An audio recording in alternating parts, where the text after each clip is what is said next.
$6 in your account. That's not your savings, that's everything. $6 and a paycheck that's already gone before it arrives. 11:47 p.m. You're checking again. You checked an hour ago. You check anyway. The number hasn't moved. It won't move until Friday. Rent took half. The phone bill took the rest.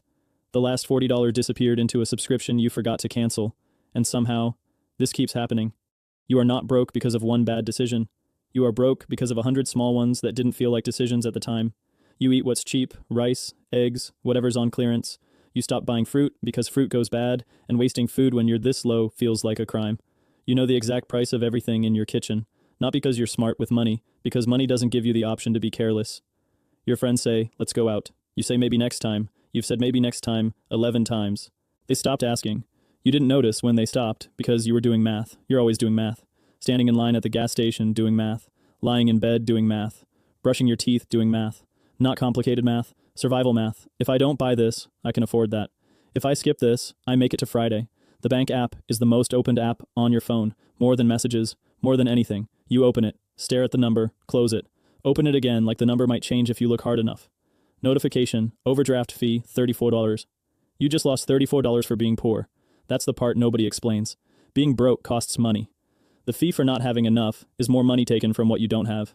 You sit on the edge of your bed and feel something that isn't anger and isn't sadness. Just wait. A low, heavy hum that never fully goes away. You don't talk about money. Not because you're private, because there's nothing to say. Everyone around you is doing the same math. Nobody admits it. Everyone pretends Friday isn't the only day that matters. At zero, money isn't a tool. It isn't a goal. It's oxygen. You're either breathing or you're not. And most days, you can't tell which one it is. Level 2, $500.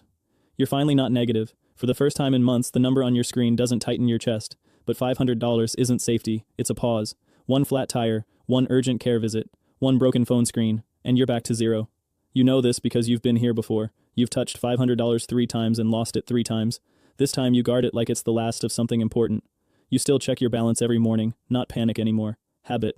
The panic trained you to check, and now you can't stop. But something is different. The overdraft notifications stopped.